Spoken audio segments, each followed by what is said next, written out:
Mercado Moraes, onde o seu dinheiro rende mais. Fácil de encontrar, na rua Doutor Silva Pinto, número 210, no centro, em frente à Santa Casa.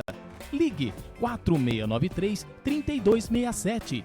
Entrega em domicílio. Mercado Moraes, onde o seu dinheiro rende mais. Tudo de bom. Anda logo, filha, senão vamos perder a hora da escola. Já vou, pai, só estou pegando a minha mochila. Ah, não. Não acredito que o carro não vai querer pegar de novo. O que aconteceu? Só pode ser a gasolina daquele posto. Pai, tem que abastecer só nos postos BR ou vai ter que começar a me levar para a escola de bicicleta. São 3 postos da rede Petrobras em Guararema. No bairro Ipiranga, o Alto Posto Reino Sol está localizado na Avenida Antônio Teixeira Muniz, número 1810. No Itapema, você encontra o Alto Posto Porta do Sol, na Avenida Doutor Ademar de Barros, número 662. E no centro está o Alto Posto Manhãs do Sol, na Rua Marcondes Flores, número 500. Rede Petrobras, além da honestidade e tecnologia, o prazer de bem servir.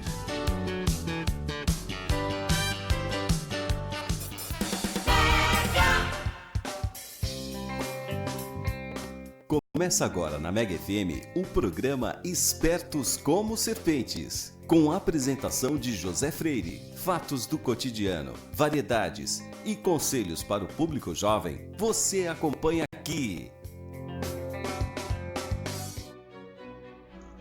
Boa tarde a todos, estamos dando início ao programa Espertos como Serpentes. É sempre uma satisfação o prestígio de todos aqui.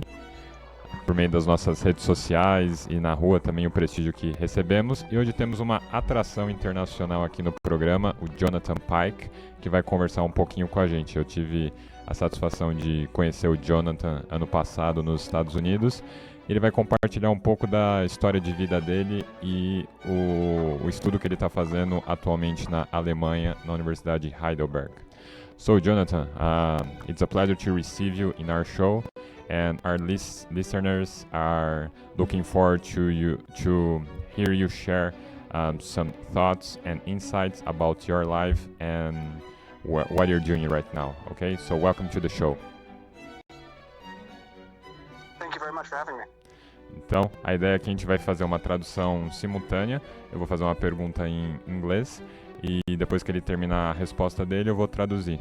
So, I was just explaining our listeners how this is going to work. So, I'm going to ask you in English and then translate it to Portuguese, okay? Very good. Então, vamos dar início à entrevista. Eu vou perguntar para o Jonathan um pouco da história de vida dele, da onde ele veio, e como que foi a infância dele nos... Bom, eu não vou falar de onde ele veio. Como foi a infância dele e adolescência. So, Jonathan, could you start by sharing with our listeners a little bit about your personal life story, where you're from, how you were raised in the US, the main influence you had in your childhood and early adolescence? Sure. So, that's, of course, it can be a long or a short, brief overview of that. So, I'll see if I can make it briefer than otherwise. So I was born in Indiana. My father was going to Purdue University, receiving his PhD in food science. And then I was born there. I was the 5th of what would become 8 children to their family. And from there, 6 weeks later, my father got a job at Brigham Young University as a professor there, and there my family has been since. And I left Provo for the first time. I was a graduate from Provo High School, and then went to Provo really more permanently for the first time as a missionary, serving in the Boston area, New England area. I was Cambodian speaking this is for my church, the Church of Jesus Christ of Latter-day Saints. And it's there that I learned Cambodian, worked with the Cambodian people for about half the time that I was there. The other half of the time I was in English-speaking wards. Those are congregations. And then after that, the first time I had more international experience was during my undergraduate experience. Sorry, that wasn't international, going to Boston, but the first time I had international experience was in my undergraduate time at BYU.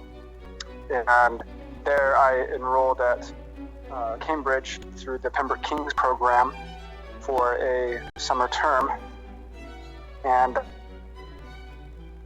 international exposure, and obviously international exposure to education outside of the United States. Mm-hmm. And I really enjoyed it. I had a wonderful supervisor for that program.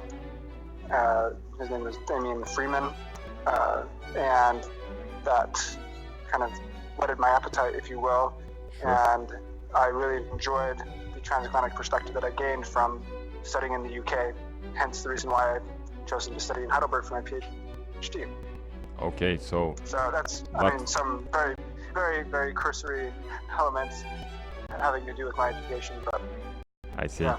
So just double checking, you were born in Indiana? Yes, born in Indiana, raised in Provo, Utah. Okay. And then missionary service in New England. And then I guess I should include that I graduated from Brigham Young University, bachelor's in history, a minor in management. I then did a master's in history a few years later. I started that in at Oxford Brookes University, and then I hopped into from Oxford Brookes University over into Oxford University for my master's in theology, and then now I'm doing a PhD at Heidelberg in American Studies. Ok. So I'm going to translate now, Jonathan. Então, gente, vou traduzir agora. O Jonathan compartilhou muita informação com a gente.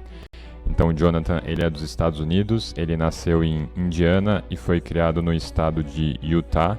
Utah é um estado que fica na costa oeste dos Estados Unidos, fica bem próximo à Califórnia. Ele é o quinto filho de uma família de 8 filhos. Ele é mormon, então ele mencionou aqui a Igreja de Jesus Cristo dos Santos dos Últimos Dias. Ele teve um trabalho missionário na região de Boston, Nova Inglaterra, onde ele acabou entrando em contato com o idioma das pessoas que vivem no Camboja. Ele sabe falar o idioma que as pessoas falam no Camboja, o dialeto local.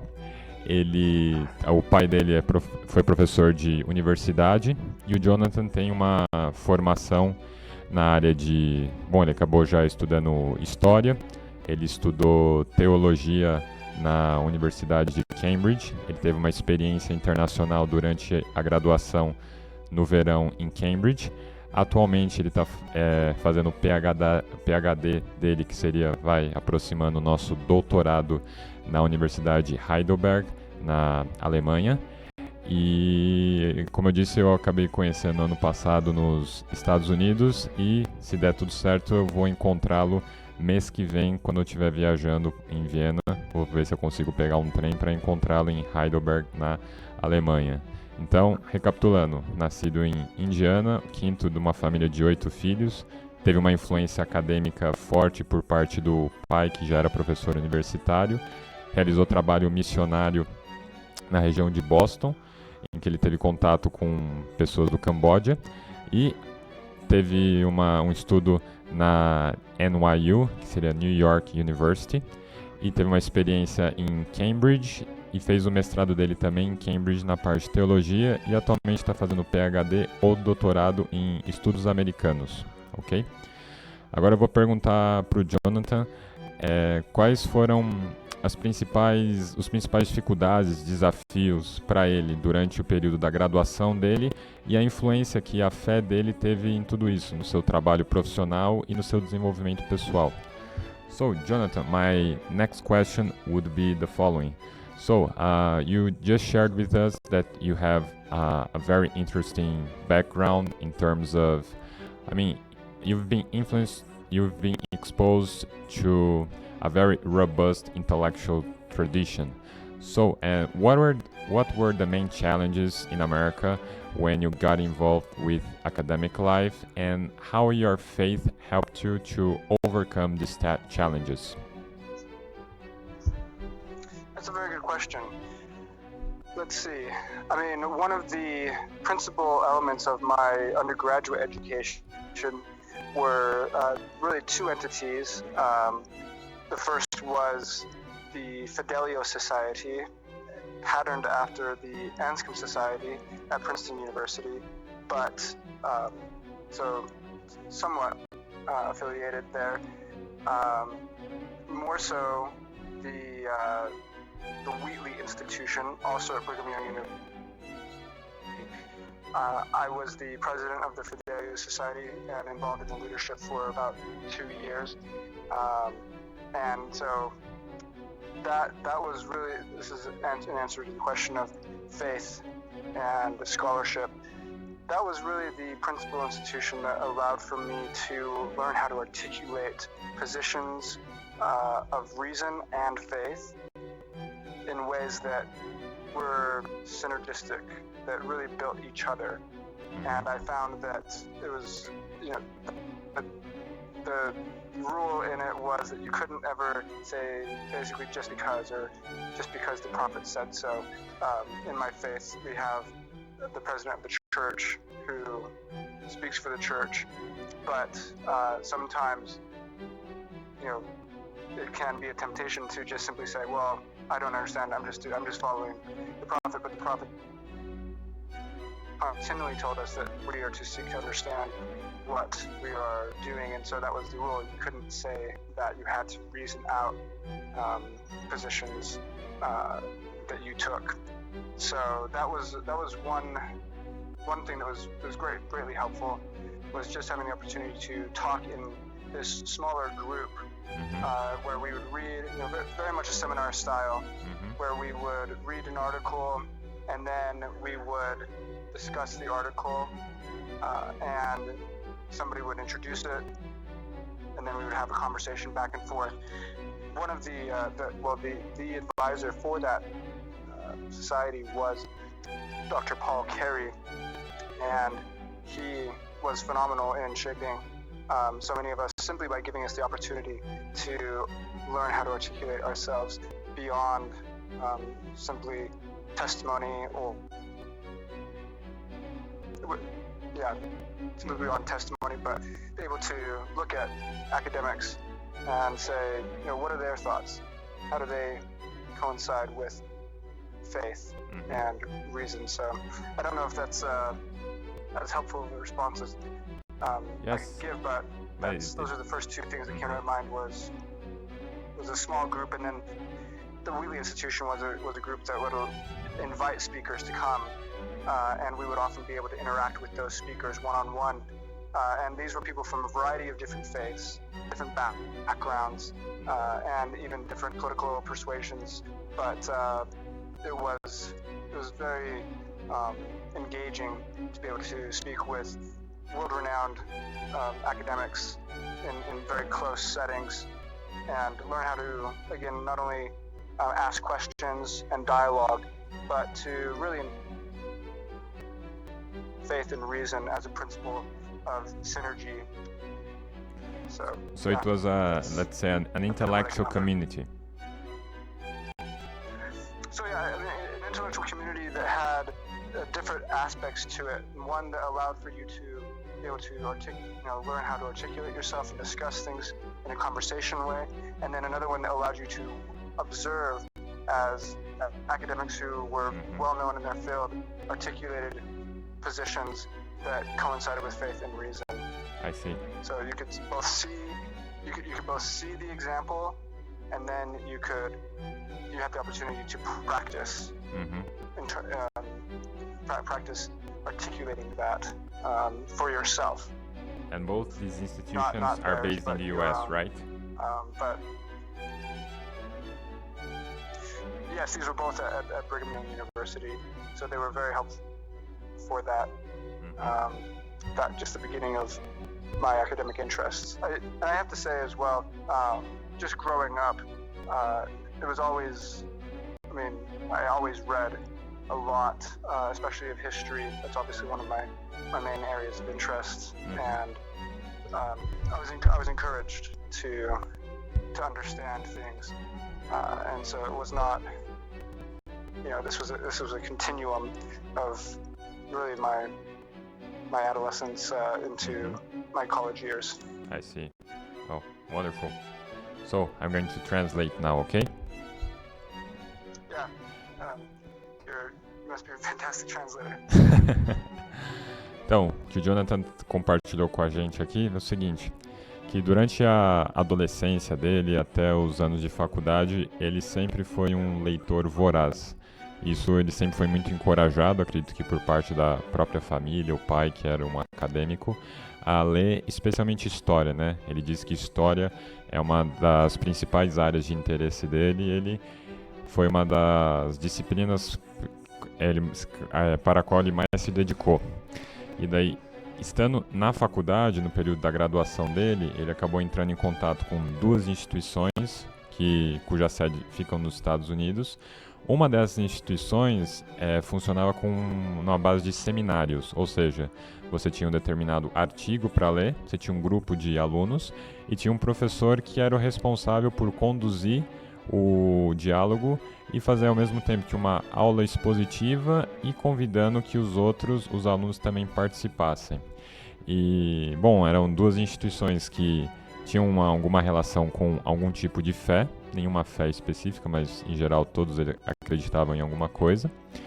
E ele me disse que o interessante era o seguinte, que você não poderia fazer um argumento simplesmente falando as coisas são assim porque o profeta disse isso. Não. Você tinha que fazer um argumento que conseguisse articular de uma maneira clara fé com razão. Então, simplesmente falar, bom, isso é assim porque é dessa maneira que as coisas são feitas, não funcionava. Justamente para que você tivesse um esforço intelectual e mostrar como fé e razão são coisas que, bom, eu usei aquela metáfora alguns programas atrás, são como as duas asas de um pássaro, né? Para um pássaro voar, você precisa das duas asas.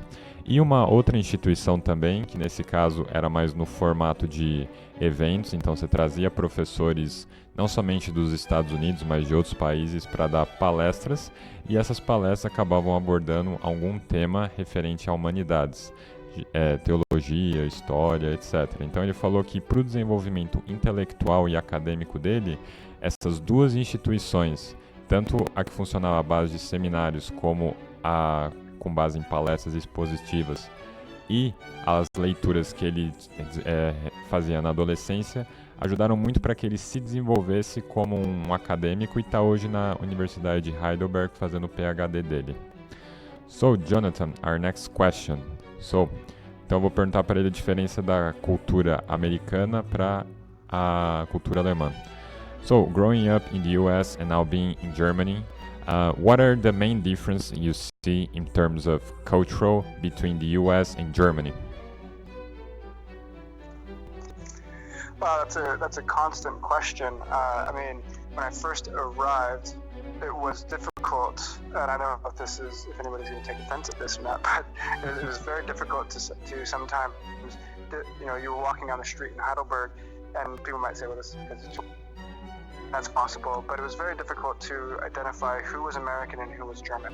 They were both. It was just very, very difficult to, in other countries that I've been to, it's been quite apparent to be able to say, oh yeah, like that's the person who's from here, and this is the person who's not from here. But in Germany, that has been more difficult to do, and of course, as I'm here longer, I can, learn, a few things that might tip my mind one way or the other direction, but so that's been the surprising thing about Germany is just how similar it is to America in many ways. One thing that I would say is different, perhaps to obviously large segments of America, is there isn't as much diversity in ethnic or racial diversity, rather. It's just an interesting aspect of being here, and I say that largely because I have a professor who I was sitting in his class the other day, and he mentioned that when it comes to pluralism.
Okay, so wonderful.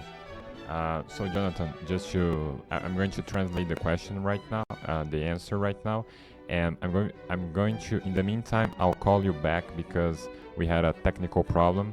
But I mean, in the meantime, I will translate it and I'll call you back, okay? Because the volume is not that good. It's probably something wrong with my cell phone, but we will have enough time to translate your answer and call you back, okay? So, então, o que o Jonathan falou pra gente? Perguntando sobre as semelhanças e diferenças da Alemanha para os Estados Unidos, ele na verdade falou que, bom, estando na Alemanha, é muito difícil você identificar quem é alemão e quem é americano, porque no final das contas, ele vê que os dois países são bem semelhantes. As principais diferenças que ele acaba identificando entre os Estados Unidos e a Alemanha é que a Alemanha tem menos diversidade étnica. Então, normalmente a gente tende a pensar o Brasil como um país muito diverso, mas também o é os Estados Unidos de uma certa maneira. Também um país que foi povoado por imigrantes. E ele falou que o interessante agora é que com, globalização, a facilidade de você se locomover entre países, a Alemanha está começando a ter um pouco mais de diversidade e está lidando com questões de pluralismo político, partidário e étnico também.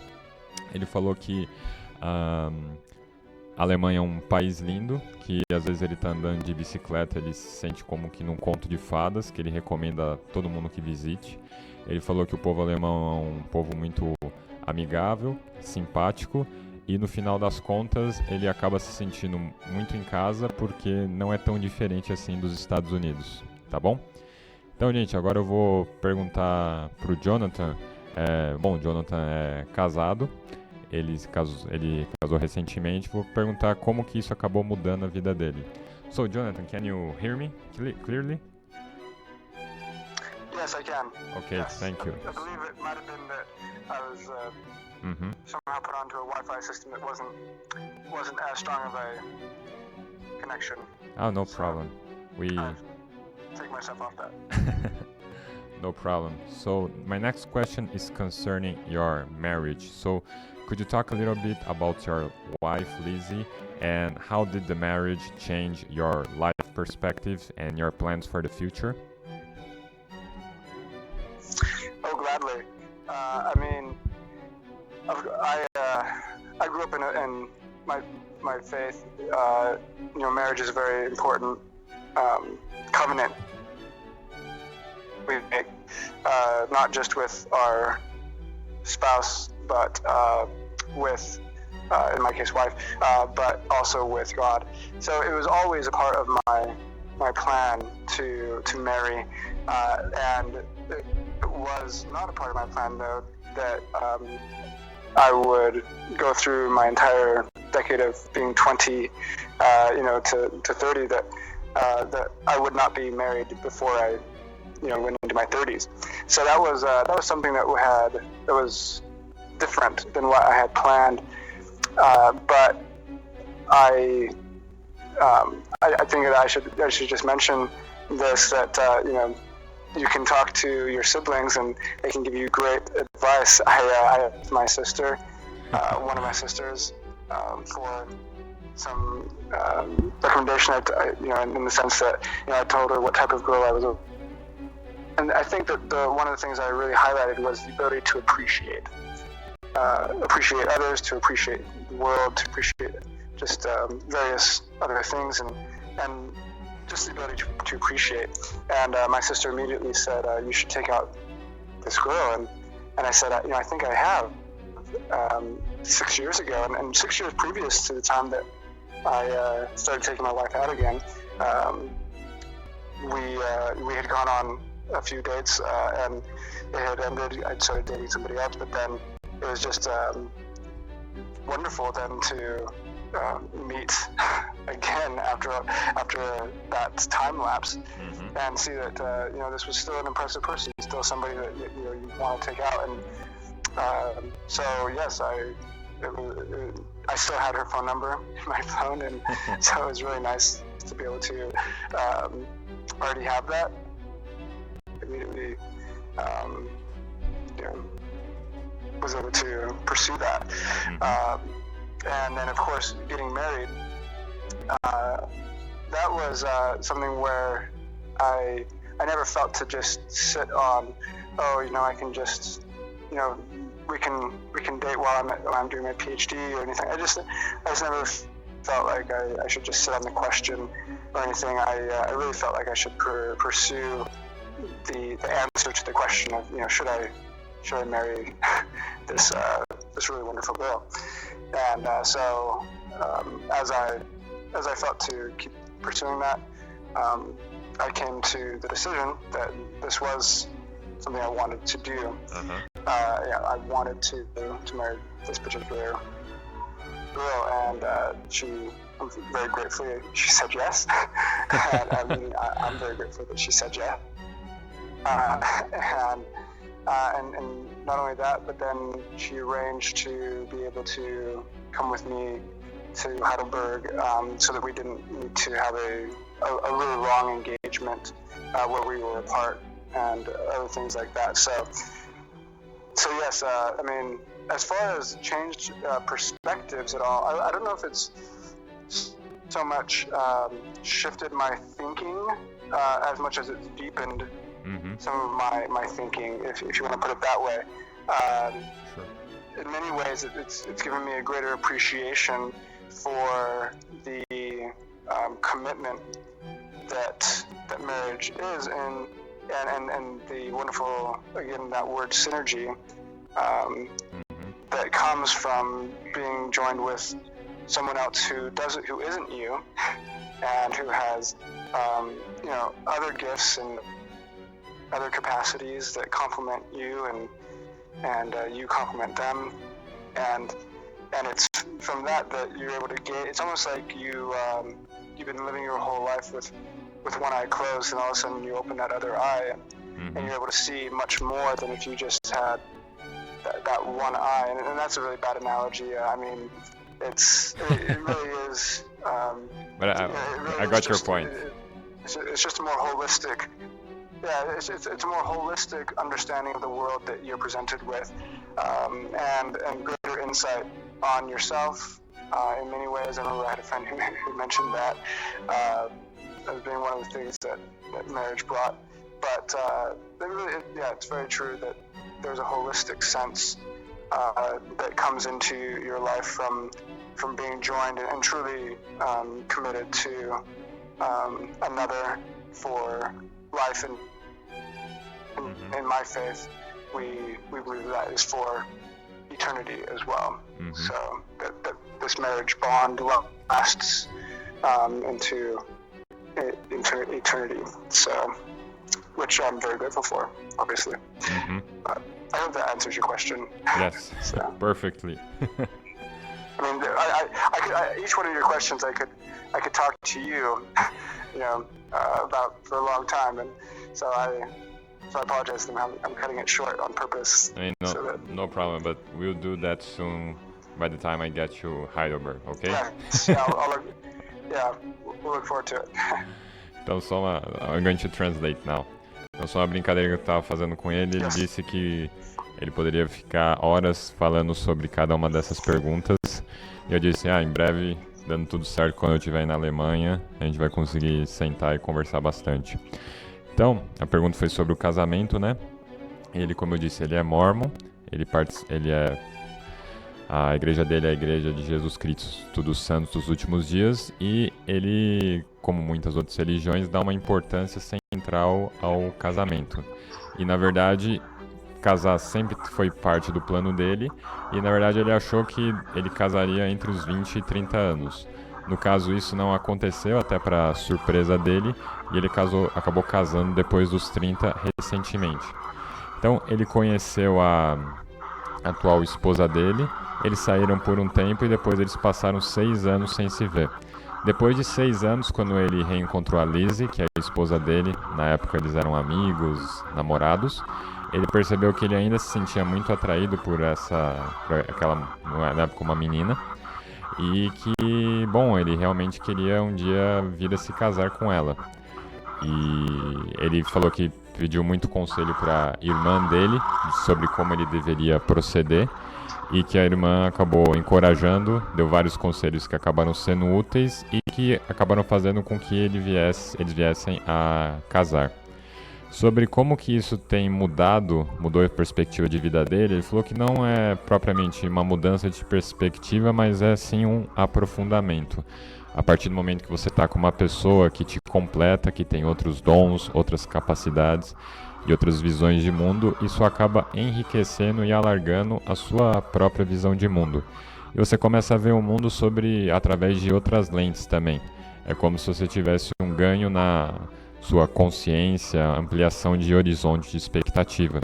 E que, bom, ele ama muito a esposa dele, ela tem cooperado muito nesse período em que ele está fazendo o PhD dele, ela está com ele na Alemanha, e sempre tem aquele momento de indecisão, saber se aquela realmente é a mulher com quem ele quer passar o resto da vida.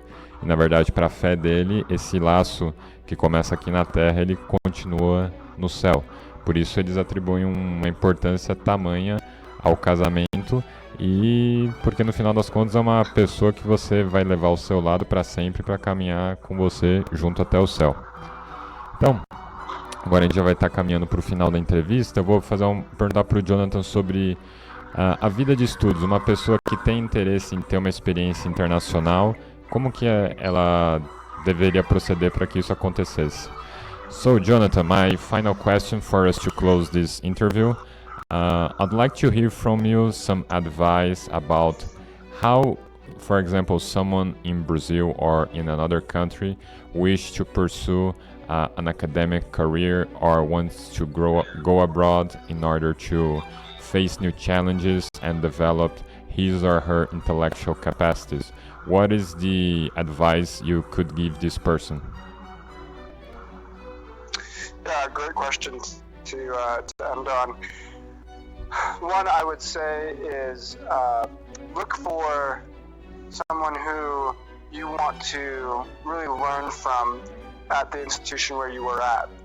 If you're in an institution, if you're not in an institution, seek to learn by going to public lectures, or there are other avenues to do this. But seek to come into personal contact, where you can have a conversation, a meaningful conversation that can continue on beyond simply just once or twice, but something that in many ways, I guess what I'm advocating for is looking for someone that you want to expose your mind to, so that you can learn what makes the world the way it is, in some fashion. And not that the world ends with that person or with their views, but just as you're coming into this, it's just good to be able to have someone that you can trust, that you can dialogue with and have conversations with as you're coming into a greater sense of the world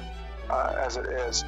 And so after looking for someone that you can learn from in that way, I would say don't be afraid to read those things that are interesting to you. And what I mean by that is that sometimes you can be assigned all sorts of readings, and I would venture to put forward that not all readings are necessarily equal, and not all important readings are assigned in classes. So it's very good for you to go and take the assigned readings as indicative of what's out there, and those ones and those authors that stand out to you, go and explore those further. Become more familiar with someone's mind through their readings. I think that's also an important aspect of education. But now, on top of that, when it comes to international experience, seek to do study abroad. But at your study abroad, really be abroad. And what I mean by that is, be at the institution and learn what the institution is there that they have to offer that you can't get anywhere else. And a lot of that for me, for example, was a transatlantic perspective. It's by definition impossible to have a transatlantic perspective,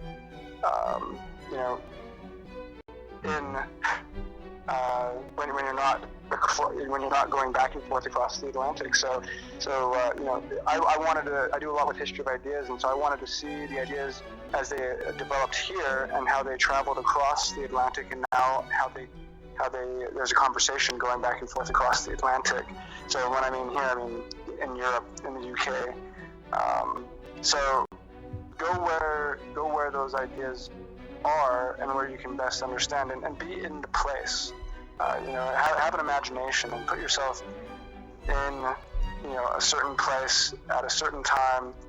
And that often helps by visiting it. And if you can't visit it, I mean, the internet's a wonderful thing that allows for us to be able to get a better picture of what places look like and what they must have been like. I guess an historical imagination will build an appreciation in that way. Mm-hmm. And maybe the final thing I would say is that be careful about making sure that, and this is something I need to work on, and maybe that's why I'm thinking about it, is be careful that you don't lose your own your appreciation of where you've come from, or where or the sacrifices that others have made for you to be able to be learning what you are learning. I mean, it's really a truth that you really are the product of thousands of lives that lead to this point, and all the opportunities that are there. And so don't lose an appreciation of that. All this is connected.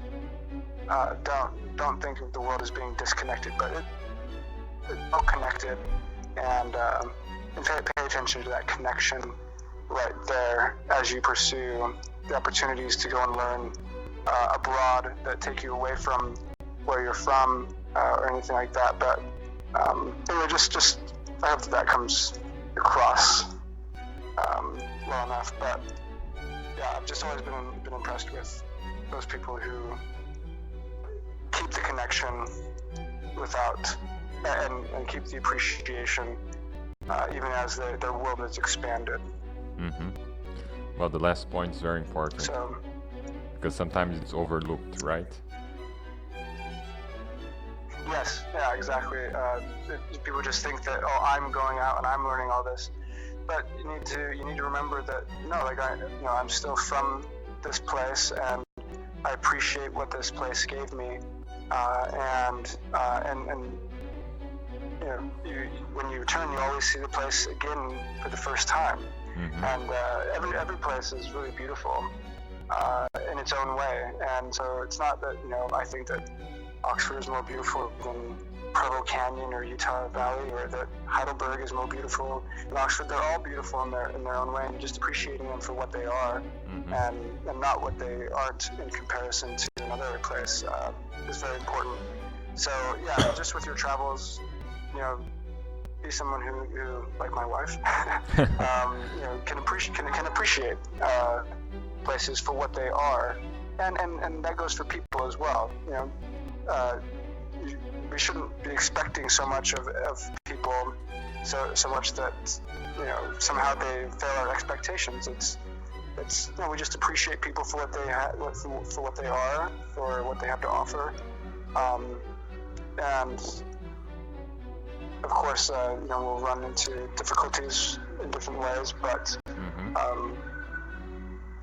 just make sure that we keep the connection between all these things, and we don't other a place, and we don't other another thinker. Sure. We're all related. We're all connected. Wonderful. So, Jonathan, I know you are probably in a hurry. If you want to go, feel free. It's been wonderful to talk to you. I'll translate your final answer, and I hope you to meet soon in Heidelberg. Yes, I very much hope that we will, and thank you again for the opportunity, and maybe we'll have to do this again some other time, but thank you, José, and I'll have to take off to class now. So, sure. So I think it would be Auf Wiedersehen. It's goodbye in German, is that right? Very good. Tschüss is more common, the more common way. Okay. Ciao. See you, man. Okay, cheers. Take care. Bye. You too. Bye. Então, gente, o Jonathan, ele fez a gentileza de nos dar essa entrevista, ele tem agora uma aula. Vou só terminar de traduzir a última resposta dele, que foi bem interessante. Então ele falou, se você quer desenvolver algum tipo de vida acadêmica, intelectual, o primeiro ponto é, esteja onde você estiver, você tem que procurar por pessoas, se você está numa faculdade, vinculada à sua instituição, que tenham ideias interessantes. E tente estabelecer algum tipo de vínculo genuíno com essa pessoa. Então, participe de aulas, de palestra que esse professor ou pessoa oferece. Tente se aproximar dessa pessoa para ter um vínculo mais pessoal com ela e ter uma conversa realmente profunda e frutífera para tentar entender qual a visão de mundo daquela pessoa, os valores e as ideias que ela está oferecendo. Sem que isso se torne o fim da linha para você, mas no sentido que agregue ao seu repertório existencial, digamos assim. Quando se trata de viagem internacional, a impressão que eu tive é que ele falou, quando você está fora, realmente esteja fora, ou seja, tente mergulhar na cultura do país onde você está. O problema às vezes é que você sai de um país e vive no país, você está no país A, vai para o país B, você vive no país B como se você estivesse no país A. Não, realmente tente mergulhar naquela cultura, entender o ponto de vista das pessoas, os valores, como que as coisas se desenvolveram. No caso, ele foi para a Alemanha porque ele tinha interesse de saber como que algumas ideias que chegaram deste lado do Atlântico, onde nós estamos, se desenvolveram. Então ele está indo para o lugar onde tudo começou, para o berço dessas ideias. E a partir disso ele tem uma clareza maior de como se deu o desenvolvimento, e sabendo como se deu o desenvolvimento, ele está numa posição que ele pode estabelecer uma conversa mais inteligente hoje entre o que acontece nos Estados Unidos e o que acontece na Alemanha. E o ponto que ele acabou desenvolvendo mais, que eu acho que é muito importante, que às vezes passa despercebido, eu poderia sintetizar isso em não cuspir no prato que você comeu, ou seja, o fato dele estar na Alemanha, Inglaterra, não significa que são lugares melhores do que a universidade onde ele estudou nos Estados Unidos. Na verdade, ele só tem a possibilidade de estar nesses lugares porque muita gente trabalhou nesse sentido para oferecer esse tipo de oportunidade para ele. Pais, irmãos, parentes, amigos, pessoas que talvez ele nem conheça. Então ele deixou muito claro para que a gente não perca de vista o fato de que existe uma conexão muito forte entre todos nós. e que se você está hoje numa posição privilegiada, que pode fazer um determinado trabalho, ter um certo estilo de vida, é porque muitas pessoas trabalharam e trabalham para que ainda isso seja possível. Isso é uma lição para todo mundo, independentemente do lugar onde você esteja, sua nacionalidade, etc. E ele falou que, que você deve realmente, se você tem esse interesse de ir para o exterior, realmente abraçar esse desafio e tentar superar seus limites também. Então, graças a essa vivência que ele teve no exterior e o casamento agora dele, isso acabou enriquecendo muito a experiência dele do ponto de vista pessoal, intelectual. E ele fala que ele não... É importante você, como eu disse, não esquecer o lugar de onde você veio, né? Se lembrar das suas raízes. E acho que a mensagem que ficou, essa última mensagem. Então, não esquecer das suas raízes, independentemente de onde você esteja. Todos nós fazemos parte desse grande, já que o Rei Leão vai estrear, né? O ciclo da vida, e o que cada um faz é muito importante. Beleza, gente? Esse foi o programa Espertos como Serpentes de hoje. Espero que tenham gostado. A gente tentou fazer uma coisa um pouco diferente. Agradecemos aí pelo prestígio de vocês. Tenham um excelente final de semana. Fiquem com Deus. Fui!